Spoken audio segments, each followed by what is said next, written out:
저나 여러분들이 신앙생활을 가장 잘하는 것은 하나님이 가장 기뻐하는 일들을 하면서 살아가는 것이다, 그렇게 말할 수가 있겠습니다. 오늘 읽은 이 본문을 보면은 예수님께서 하나님이 가장 기뻐하시는 일이 무엇인가, 이것을 비유를 들어서 우리에게 말씀을 해 주셨습니다. 이 누가복음에는 세 가지 비유를 예수님이 말씀을 하셨는데, 첫 번째 비유가 이제 오늘 우리가 읽었던 1절로 7절에 기록되어 있는 말씀, 한 목자가 양 100마리를 기르다가 한 마리를 잃어버리면 그 양 한 마리를 찾기 위해서 동분서주하고 찾을 때까지 찾는 그런 역사가 있게 된다. 이런 양을 찾는 비유를 통해서 하나님이 가장 기뻐하는 일이 무엇인가, 이것을 이제 말씀을 해 주시고 계십니다. 그 다음에 이제 두 번째 비유가 8절부터 10절까지 기록되어 나오는데, 어느 한 여인이 잃어버렸던 동전 하나를 찾는, 그래서 찾을 때까지 찾는 또 이런 비유를 통해서도 역시 하나님이 가장 기뻐하는 일이 무엇인가, 이것을 말씀을 해 주십니다. 그리고 이제 마지막 부분에서는 한 아버지가 두 아들이 있는데, 둘째 아들이 아버지를 떠나서 멀리 타국에 가서 살게 될 때에 집 나간 아들을 기다리는 그 아버지의 모습을 이제 기록하고 있으면서 하나님이 뭘 가장 기뻐하실까, 이걸 이제 말씀을 해 주시고 계세요. 이 세 가지 비유의 내용은 다 동일합니다. 무엇을 의미하느냐, 잃었던 것을 찾게 될 때에 기뻐하고 즐거워하게 된다. 잊어버렸던 것을 다시 이제 얻게 되었을 때에 기뻐하고 즐거워하게 된다. 그런 이제 내용의 말씀인 것입니다. 그래서 목자도 이런 양을 찾게 되었을 때에 기뻐하게 되었고, 또 한 여인도 잃어버렸던 동전을 찾게 되었을 때에 너무너무 기뻐하게 되었다, 그렇게 기록을 합니다. 그리고 한 이 아버지도 집을 나갔던 아들이 다시 아버지의 품으로 돌아옴으로 인해서 즐거워하고 기뻐하게 되었다고, 그렇게 이제 마지막 부분에 기록하고 있는 것을 볼 수가 있어요. 그래서 예수님이 이 비유를 통해서 우리에게 교훈하기를 원하시는 것은, 하나님이 가장 기뻐하는 일은, 한번 따라합시다, 사람을 구원하는 일입니다. 예수님이 이것을 이제 우리에게 일깨워 주시기 위해서 이 비유들을 말씀을 하셨다는 거예요. 하나님이 가장 기뻐하는 일이 무엇이냐? 그것은 사람을 구원하는 일이다. 죄인 한 사람이 회개하고 돌아오면 하나님이 회개할 것이 없는 의인 99사람들이 하나님을 기쁘게 해드리는 것보다도 하나님이 더 기뻐하는 일이 바로 죄인 한 사람이 돌아와서 하나님께 품으로 나오는, 이것을 그렇게 기뻐하신다, 그렇게 말씀을 하셨어요. 우리가 7절 말씀을 조금 전에 읽었는데, 이 말씀을 함께 다시 한번 읽겠습니다. 7절입니다. 다 같이 시작. 내가 너희에게 이르노니 이와 같이 죄인 한 사람이 회개하면 하늘에서는 회개할 것 없는 의인 99으로 말미암아 기뻐하는 것보다 더하리라. 여러분, 우리가 믿음으로 살아가는 하나님의 백성들이, 우리가 하나님이 보시기에 어려운 사람들로 인정을 받는 사람들이, 오늘 여기 찬양대가 또 찬양을 드리고 우리가 함께 찬양을 드리는데, 우리 의인된 하나님의 백성된 우리가 하나님께 영광을 돌리면 하나님이 기뻐하시는 줄로 여러분 믿으시기 바랍니다. 그런데 의인된 우리가 하나님께 찬양을 드리고 예배를 드리고 기도를 드리고 우리의 헌신을 드릴 때에 하나님이 기뻐하시는데, 우리가 이렇게 하나님께 영광을 돌림으로 하나님이 영광을 받으시고 기뻐하는 것보다도 죄인 한 사람이, 아직도 하나님의 자리, 구원의 자리로 돌아오지 못한 죄인 한 사람이 회개하고 하나님께로 돌아오게 되면은 하나님이 그 일로 인해서 가장 기뻐하신다. 그런 의미의 말씀인 것입니다. 왜 그러면은 하나님께서 사람을 구원하는 이 일을 가장 기뻐하실까? 그 이유를 이제 우리가 한두 가지 살펴보면은 첫 번째 이유는 이것입니다. 한번 같이 읽겠습니다. 시작. 영혼의 귀중함 때문입니다. 다 불러보십시오. 여기 한 목자가 잃은 양 한 마리를 찾는데 이 잃은 양 한 마리는 돈으로 환산하면은 얼마 정도 되겠습니까? 아마 뭐 양 한 마리 값이 지금 저희들이 정확하게 얼마가 될는지는 잘 모르겠는데 그 돈은 그렇게 큰 돈은 아니다. 그런 생각을 해볼 수 있어요. 왜냐하면 100마리 중에 한 마리니까 100분의 1입니다. 그 100분의 1이 없다고 해서 살 수 없느냐? 그건 아니에요. 그런데 이 목자가 생명을 걸고 찾을 때까지 찾는 것을 보면은 이런 목숨을 걸고 찾는 거예요. 그러니까 그 정도까지 가치가 있겠느냐? 우리가 그런 생각을 해볼 수 있어요.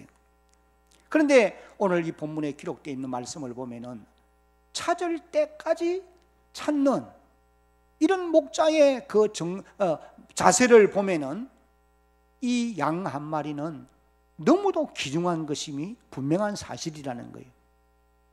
그런데 예수님께서 이 목자가 찾을 때까지 찾도록 하는 이 이유가 어디에 있느냐? 바로 그 이유는 이 한 마리의 가치는 바로 양 한 마리를 두고 말하는 것이 아니고 이건 비유라는 말이에요.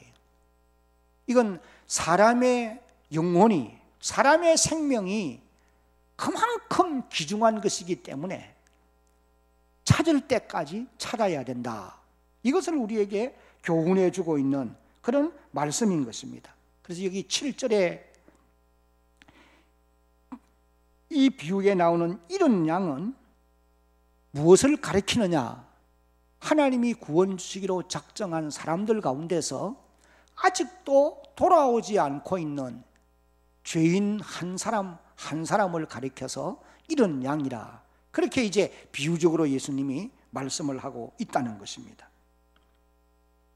여러분, 그러면 왜 사람의 생명이, 왜 사람의 영혼이 그렇게까지 귀중한 것이라고 생각합니까?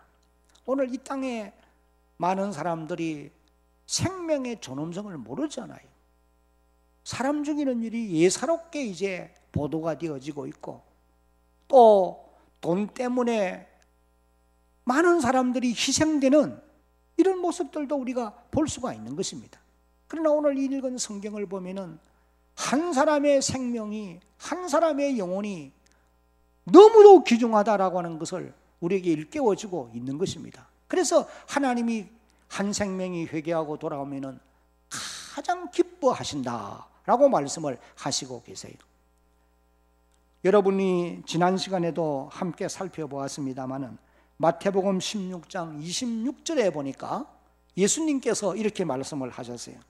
사람이 만일 온 천하를 얻고도 제 목숨을 잃으면 무엇이 유익하리요? 사람이 무엇을 주고 제 목숨하고 바꿀 수 있겠느냐? 바꿀 수 없다는 것입니다.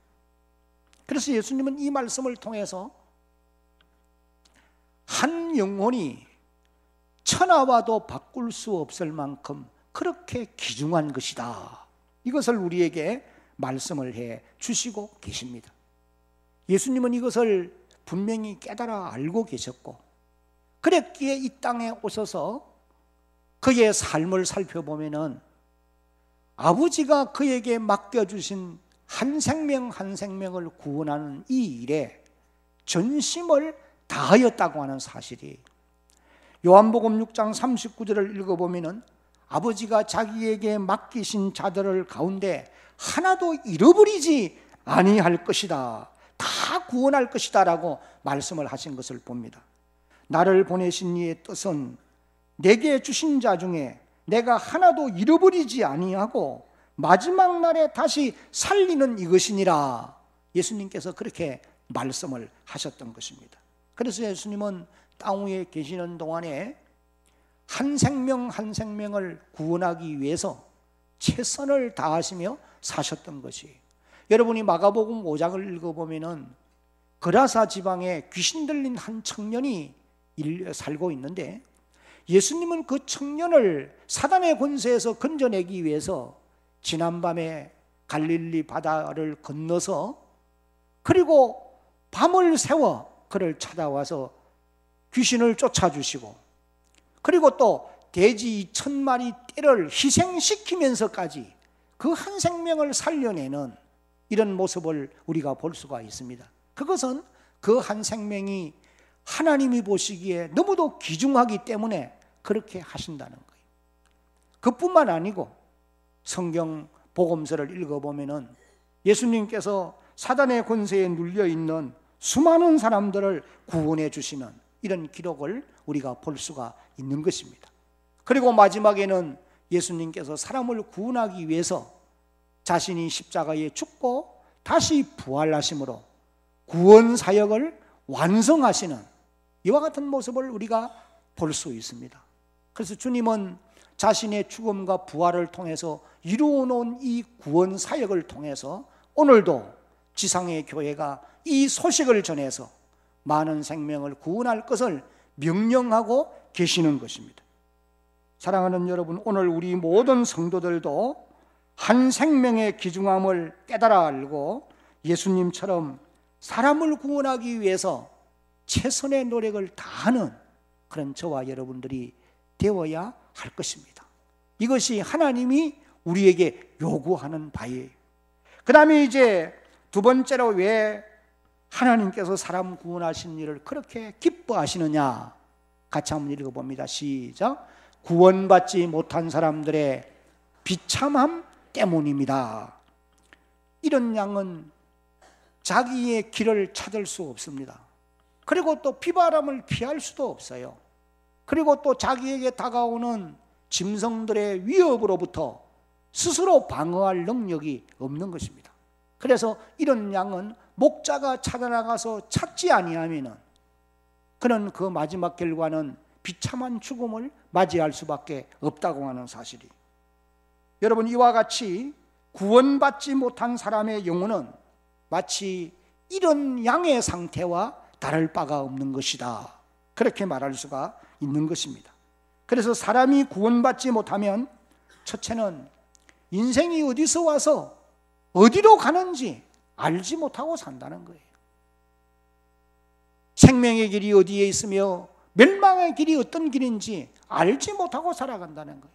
자기 앞에 불못이 펼쳐져 있음에도 불구하고 뒤돌아서지 않고 끝까지 달려서 그곳에 빠져들어가는, 이것이 이제 구원받지 못한 사람들의 삶이라고 말할 수 있는 것입니다. 그 다음에 또 두 번째, 사람이 구원받지 못하면 이 세상 풍속을 쫓아 살게 되어 있어요.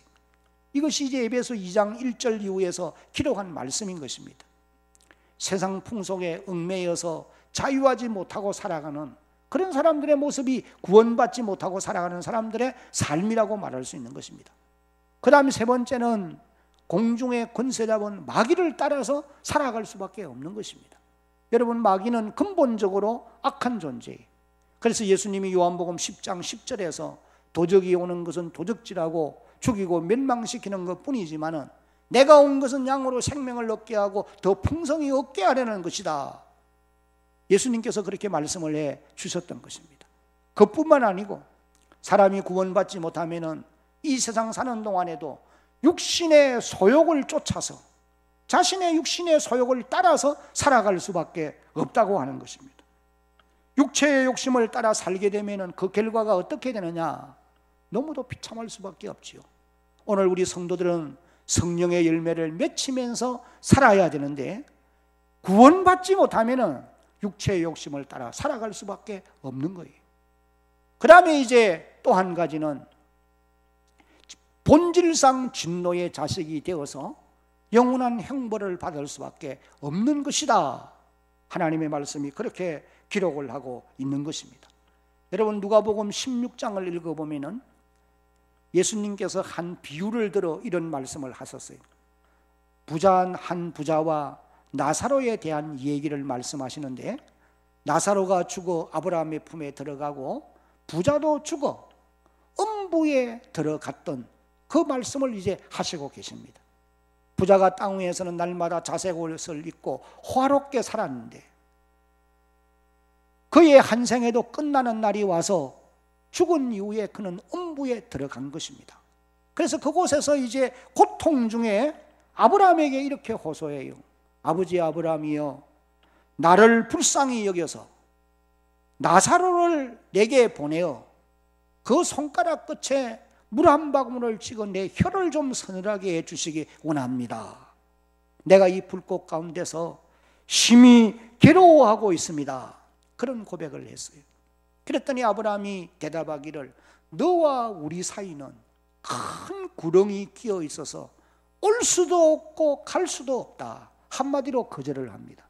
그랬더니 이 부자가 다시 요청한 것이 무엇이냐 하면은, 아버지여 구하오니 나사로를 내 아버지 집에 보내어서 거기에 내 형제 5명이 살고 있는데 그들로 하여금 이 고통받는 곳에 오지 않도록 증거해 주시기 바랍니다. 그런 요청을 하고 있는 것을 봅니다. 여러분, 살만한 곳이고 그리고 또 적당한 곳이면은 형제들을 불러서 함께 살기를 원하지 않겠어요?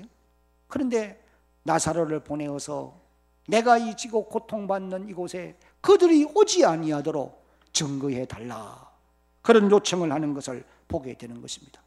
구원받지 못한 사람들의 결과가 얼마나 비참한 것인가, 이것을 이제 우리에게 보여주는 한 말씀이에요. 그러므로 여러분, 모든 세상 사람들은 반드시 구원을 받아야 한다는 사실. 왜? 구원받지 못하면 비참한 삶을 살 수밖에 없기 때문에 그렇다라고 하는 것입니다. 그 다음 이제 우리는 이 세 번째, 오늘 이 본문을 통해서 이런 양을 찾는 자의 열심을 우리가 배워야 한다는 것입니다. 4절에 보면은 너희 중에 어떤 사람이 양 100마리가 있는데 그 중에 하나를 잃으면 99을 들에 두고 그 잃은 것을 찾아내기까지 찾아다니지 아니하겠느냐. 여기 찾아내기까지 찾아다니지 아니하겠느냐, 이 말은 반드시 찾고야 말겠다라고 하는 그런 결심, 그런 마음의 자세를 이제 우리에게 보여주는 그런 말씀인 것입니다. 여러분, 나 앞을 보십시오. 우리가 이 세상에서 무슨 일들을 할 때에 마음의 결심이라고 하는 것이 대단히 중요합니다. 무슨 일들을 앞에 두고 어떤 결심을 가지고 또 어떤 자세로 그 일들을 접근하느냐, 여기에 따라서 성공과 실패가 결정되어질 수도 있는 것입니다. 아무리 힘들고 어려운 일이라 할지라도 여러분이 마음의 결심을 가지고 내가 반드시 이 뜻을 이루리라 그러면서 접근해서 그 일들을 추진해 가게 되면은 성공의 길로 갈 수 있어요. 그러나 쉬운 일이라도 대수롭지 않게 생각하고 그리고 이제 그런 일들을 접근하다가 보면은 실패를 경험할 수도 있게 되어진다는 거예요. 그래서 우리가 마음의 각오를 가지고 일들을 하느냐 하지 않느냐, 이건 너무도 중요한 일인 것입니다. 1546년경에 우리나라의 명종 때에 관직을 지냈던 양사은이라는 사람이 있어요. 복례 양사은이라는 사람인데 이 사람이 지은 시조 가운데 오늘 저와 여러분들이 머릿속에 남아있는 그런 시조가 있어요. 그것이 이제 이런 시조입니다. 태산이 높다 하되 하늘 아래 메이로다. 오르고 또 오르면은 그 다음에 뭐예요? 못 오를 리 없건만은 사람이 제한이 오르고 산만 높다 하더라. 왜 산을 말하는? 산만 높다 하더라. 태산이 높다 하되 하늘 아래 있는 산이라는 거예요. 아무리 높은 산도 하늘 아래에 있는 산이라는 거예요. 그러니까 사람이 오르고 또 오르고 또 오르면 정상에 도달할 수 있는 거예요. 그런데 높은 산만 쳐다보고 야, 너무 높다, 그렇게 하면은 결국은 오르지 못한다는 거예요. 그러나 오르고 또 오르면은 다 오를 수 있다는 거예요. 자기가 올라가 보지도 아니하고 야, 산만 너무 높다, 그러면 안 된다는 거죠. 이 의미는, 이 시조의 의미는 우리가 아는 바와 같이 사람이 무슨 일을 앞에 두고 뜻을 정하고 노력하고 또 노력하게 되어지면은 성공을 거둘 수 있다, 이걸 이제 우리에게 일깨워주는 그런 이제 시조인 것이 분명한 사실입니다. 물론 이제 이 시조의 깊은 사연은 그의 어머님과 관련되어 있다라고 하는 것을 알 수가 있습니다. 여러분, 사람을 구원하는 일에 있어서도 우리가 이 시조를 한번 적용해 볼 수가 있다고 하는 사실이에요. 생명을 구원하는 일은 결코 쉬운 일이 아닙니다. 또 우리가 하는 일이 아니에요. 하나님의 은혜로 되어지는 일이라고 분명히 말씀을 하셨습니다. 그러나 여러분들이 마음을 다하고 정성을 다하고 뜻을 모으고 힘을 다하면은 반드시 하나님의 성령이 여러분들을 통해서 생명을 구원하게 하실 줄로 믿으시기를 바랍니다. 이것이 하나님이 우리에게 주시는 약속의 말씀인 것입니다. 지금부터 약 150여 년 전에 세계의 부흥사라고 말할 수 있는 D.L. 무디, 이 사람에 대해서 우리가 알고 있어요. 그런데 이분은 초등학교를 졸업을 못한 분입니다. 그래서 그는 구두를 수선하면서 살아가는 그런 사람인데 킴볼이라는 사람으로부터 복음을 받고 그 가슴에 불이 붙었어요. 복음에 대한 열정이 불타는 것입니다. 그래서 그가 나가서 복음을 전하는데 100만 명 이상이 그분의 전하는 복음을 듣고 구원의 자리로 돌아온 이런 놀라운 역사가 일어나게 되었던 것입니다. 그래서 지금도 미국에 있는 무디 학교와 같은 학교는 많은 사람들에게 알려져 있지 않습니까? 사랑하는 성도 여러분, 오늘 우리들도 여기 이런 양을 찾는 목자의 열심을 품고 또 D.L. 무디와 같이 영혼을 사랑하는 열정을 가지고 복음을 전하면은 반드시 성령 하나님이 여러분을 도우셔서 여러분으로 인하여서도 주께로 돌아오는 사람이 많게 해주실 줄로 여러분 믿으시기를 바랍니다. 그래서 나를 통해서도 하나님이 반드시 역사하시면은 많은 생명을 살려낼 수 있다. 이것을 이제 우리가 생각하면서 이번 이 이 새생명전도 축제를 앞두고 여러분들이 기도하면서 성령의 도움을 구하면서 그렇게 해서 여러분들로 통하여 많은 생명이 주께로 돌아오는 이런 역사가 일어날 수 있기를 주의 이름으로 축복합니다.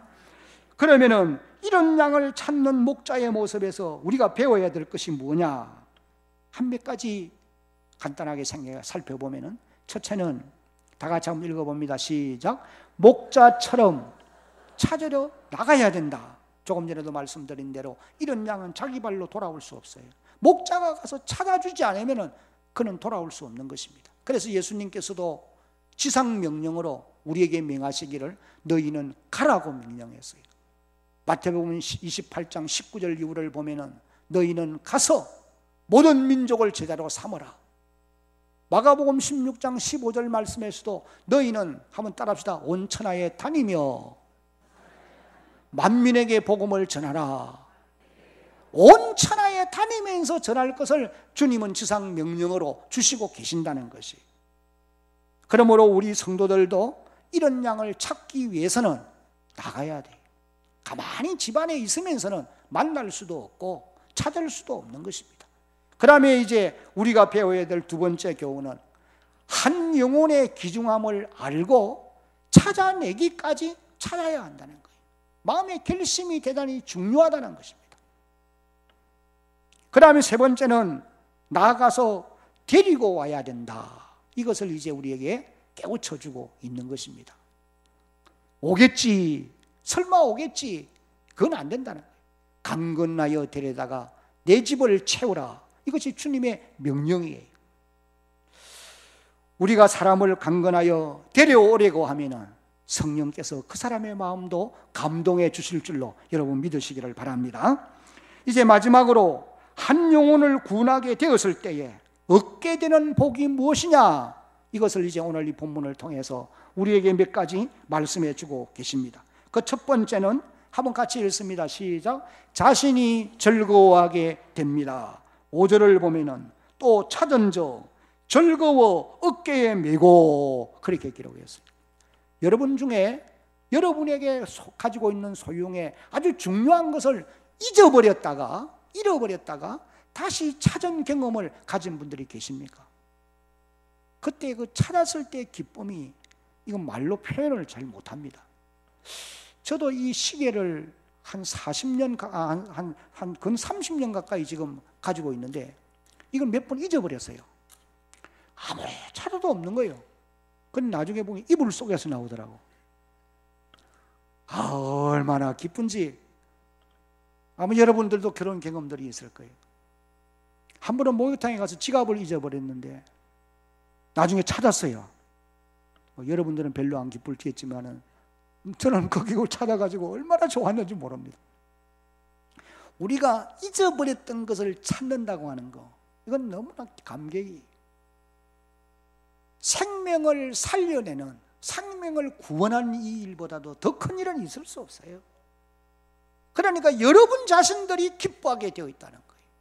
그 다음에 또 두 번째는 벗과 이웃이 함께 즐거워하게 된다라고 오늘 이 성경 6절이 기록을 합니다. 집에 와서 그 벗과 이웃을 불러 모으고 말하되 나와 함께 즐기자. 나의 이런 양을 찾았노라 하리라. 여러분, 한 생명이 교회 안에 들어오면은 온 교회가 기뻐하고 감사하고 즐거워하게 되어지는 것입니다. 여러분 집안에도 어린 생명이 태어나야 그 생명으로 인해서 웃음꽃이 피게 되어 있고 즐거움이 있게 되어 있는 거예요. 하나님의 교회도 마찬가지입니다. 그 다음에 또 한 가지는 하나님께서 참으로 기뻐하신다. 교회의 주인이신 하나님이 기뻐하신다. 이것이 조금 전에 읽은 7절에 기록되어 있는 말씀이에요. 죄인 하나가 회개하고 돌아오면 하늘에서는 의인 99으로 인하여 기뻐하는 것보다 더 기뻐하신다. 여러분, 여기 하늘에서 이 말은 하나님이 기뻐한다는 거예요. 우리 성도들이 땅 위에 살아가는 삶의 궁극적인 목적은 하나님을 기쁘게 해드리는 일입니다. 하나님이 가장 기뻐하는 일이 무슨 일이냐? 생명을 구원하는 일이라는 거예요. 여러분, 여러분들이 땅 위에 남은 세월을 살면서 하나님을 기쁘게 해드리며 살면은 하나님도 여러분의 삶을 기쁘게 해주실 줄로 믿으시기를 바랍니다. 교회가 하나님 기쁘게 해드리면 하나님도 우리 교회를 기쁘게 해주세요. 말씀을 이제 맺겠습니다. 오늘 10월 둘째 주일부터 넷째 주일까지 세 주간에 걸쳐서 우리가 이 새생명 전도 축제를 합니다. 왜? 하나님이 이 일을 하라고 명하시기 때문에. 여러분들이 이번 계기를 통해서 많은 사람을 초청해서 많은 사람을 구원할 수 있는 그런 축복의 기회가 꼭 되어질 수 있기를 예수님의 이름으로 축복합니다. 이 시간 이제 영상을 하나 잠시 봅니다. 지금 이제 계속 시작되는 영상은 2차 대전이 끝났을 때에 유대인을 살려낸 신들러라고 하는 사람의 기록을, 그분의 업적을 이제 만든 그런 영화입니다. 아마 여러분들이 많이 보셨을 거예요. 신들러 시트라고 하는 그런 영화인데 한번 이제 마지막 장면이니까 보겠습니다.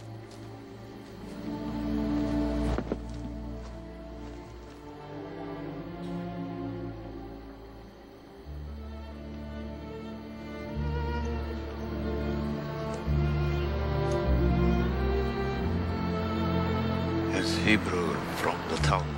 It says, whoever saves one life saves the world entire.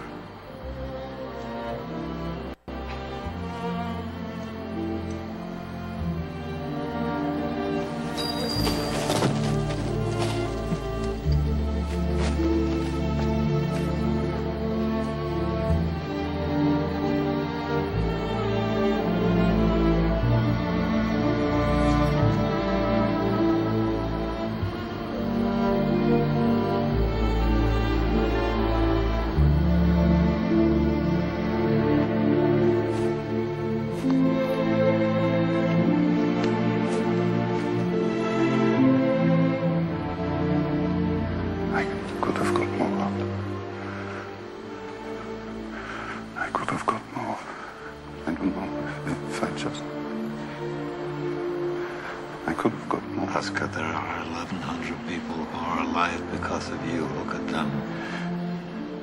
If I made more money,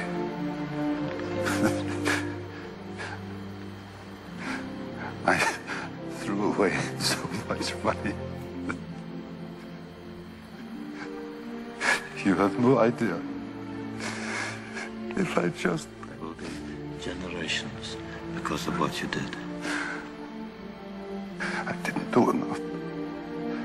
You did so much.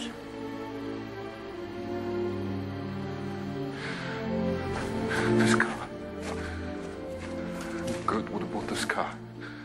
Why did I keep the car? 10 people right there. 10 people. 10 more people. This pin. 2 people. This is gold. 2 more people. You would have given me 2 for it.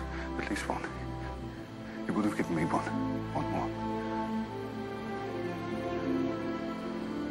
1 more person. Person stand for this. I could have got 1 more person. And I didn't. And I didn't.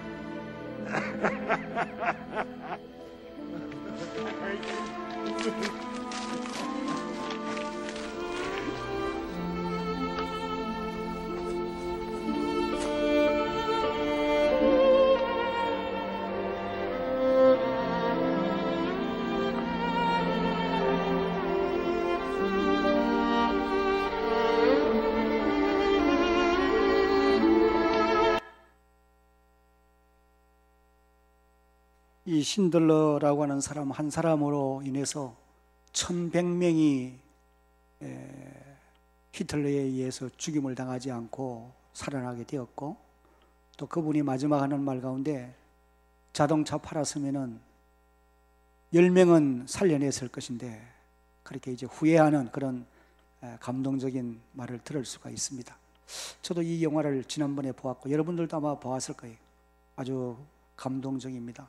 오늘 우리도 마찬가지 하나님이 여러분에게 주신 생명, 건강, 주신 소유, 이 모든 것 가지고 사람을 살리는 이 일에 헌신하는 그런 여러분들이 되어야 할 줄로 믿습니다.